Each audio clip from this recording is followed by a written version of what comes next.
नमस्कार। जय श्री राम बच्चों।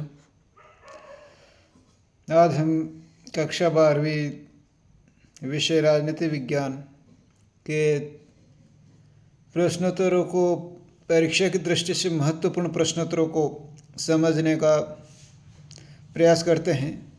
मेरा प्रयास रहेगा कि आपको महत्वपूर्ण और सरल प्रश्न दें ताकि कम समय में आप अधिक से अधिक अच्छा परिणाम प्राप्त कर सकें। स्वतंत्र भारत के प्रथम प्रधानमंत्री कौन थे? पंडित जवाहरलाल नेहरू। स्वतंत्रता के अवसर पर नेहरू जी द्वारा संविधान सभा के विशेष सत्र में दिया गया भाषण किस नाम से जाना जाता है? भाग्यवधू से चिर प्रतीक्षित भेंट या ट्रिस्ट विद डेस्टिनी के नाम से वो भाषण जाना जाता है। हिंदुस्तान कब आज़ाद हुआ? 14 और 15 अगस्त 1947 की मध्य रात्रि को। स्वतंत्रता के बाद किन दो बातों पर सभी नेताओं की सहमति थी? पहली सहमति, देश का शासन लोकतांत्रिक होगा। दूसरी सहमति, सरकार सबके भले के लिए काम करेगी। अभूतपूर्व हिंसा और विस्थापन का साल कौन सा था? 1947। स्वतंत्रता के पश्चात देश के सामने, राष्ट्र के सामने मुख्य रूप से कौन सी चुनौतियां थी? स्वतंत्रता के पश्चात राष्ट्र के सामने मुख्य रूप से 3 चुनौतियां थी। पहली चुनौती थी देश को एकता के सूत्र में बांधने की। दूसरी चुनौती थी देश में लोकतंत्र को कायम करने की।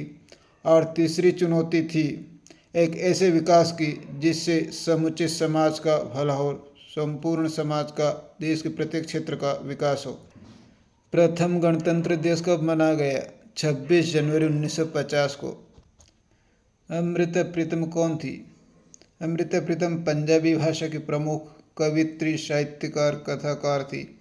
उन्हें अपनी उपलब्धियों के लिए साहित्य अकादमी, पद्मश्री, ज्ञानपीठ पुरस्कार से सम्मानित किया गया था तथा उन्होंने साहित्यिक पत्रिका नागमणि का भी संपादन किया था।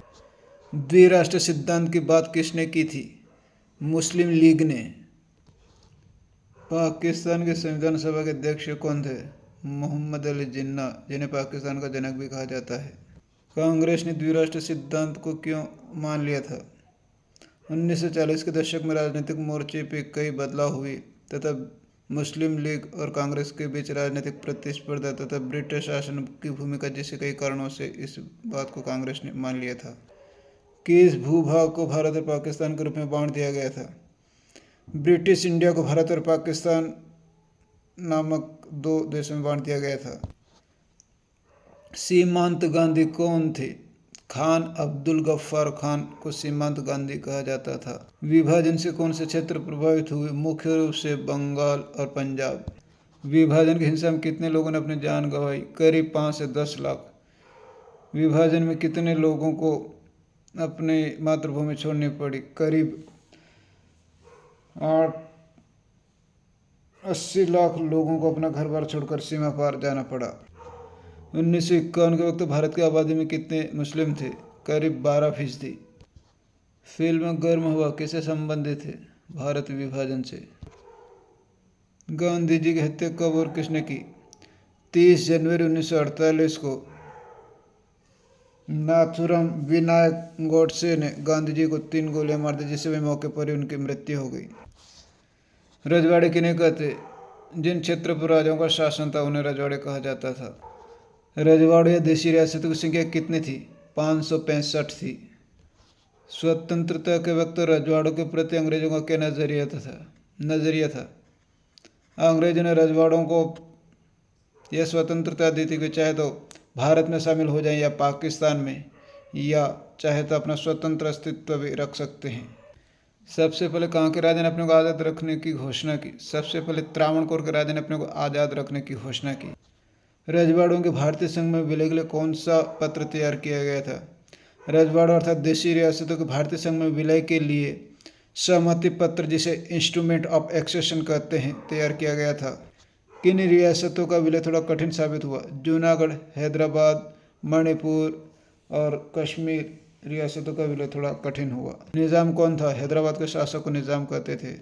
निज़ाम के सांप्रदायिक और अत्याचारी सेना को क्या कहा जाता था? रजाकार। प्रथम उप प्रधानमंत्री और गृह मंत्री कौन थे? सरदार वल्लभ भाई पटेल। देशी रियासतों को भारतीय संघ में मिलाने का सबसे महत्वपूर्ण कार्य किसने किया? सरदार वल्लभ भाई पटेल ने। देशी रियासतों को भारतीय संघ में मिलाने तथा देश को एकता के सूत्र में बांधने के लिए उन्हें भारत का बिस्मार्क भी कहा जाता है। लौह पुरुष की उपाधि भी सरदार पटेल को दी गई थी। मणिपुर के महाराजा का क्या नाम था? महाराजा बोधचंद्र सिंह।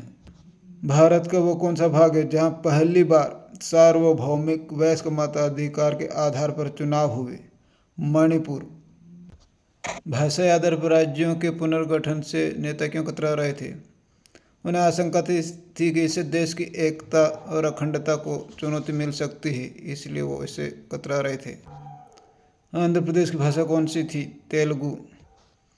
तेलुगु भाषी क्षेत्र को आंध्र प्रदेश नामक राज्य बनाने के लिए किसने आमरण अनशन किया था? गांधीवादी नेता पोट्टी श्री रामुलु ने। श्री रामुलु की 56 दिन के उपवास के बाद मृत्यु हो गई थी। आंध्र प्रदेश बनाने की घोषणा कब की गई? दिसंबर 1952 को। स्ट्रगल फॉर सर्वाइवल कार्टून किससे संबंधित है? भाषाई आधार पर राज्यों की पुनर्गठन की मांग को लेकर। राज्य पुनर्गठन आयोग कब बनाया गया? 1953 में।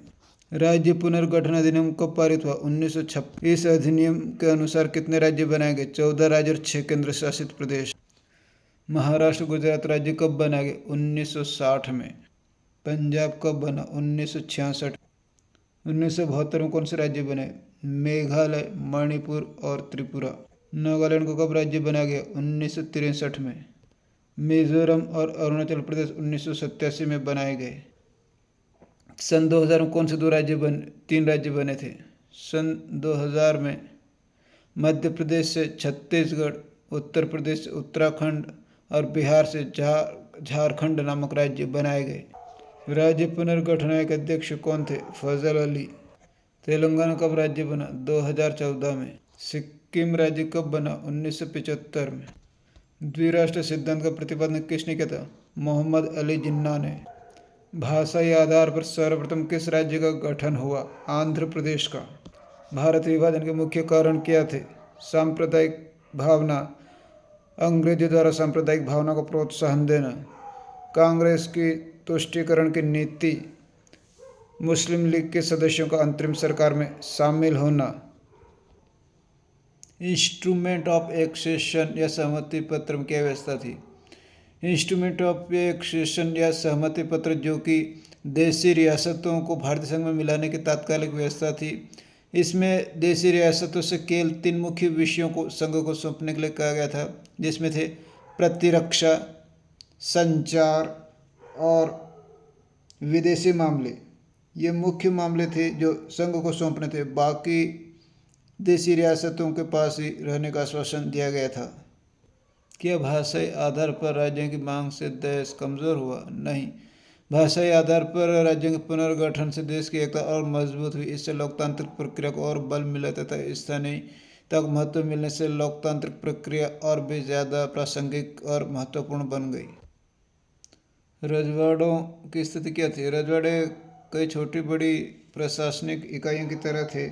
आज के उड़ीसा में तब 20, छत्तीसगढ़ में 15, सौराष्ट्र में 14 बड़े और 119 छोटे रजवाड़े थे। महात्मा गांधी ने 15 अगस्त 1947 को आज़ादी के जश्न में क्यों भाग नहीं लिया था? महात्मा गांधी स्वतंत्रता के वक्त उपजी सांप्रदायिक हिंसा की आग को बुझाने में व्यस्त थे, इसलिए उन्होंने आज़ादी के जश्न में भाग नहीं लिया था।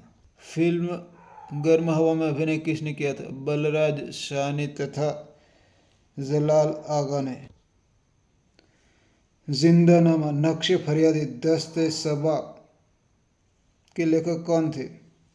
लेखक थे कवि फैज़ अहमद, जो कि एक पाकिस्तानी प्रसिद्ध कवि थे, वामपंथी रुझान वाले। यदि वीडियो अच्छा और उपयोगी लगे तो अपने साथियों के साथ शेयर कीजिए तथा चैनल को लाइक और सब्सक्राइब कीजिए।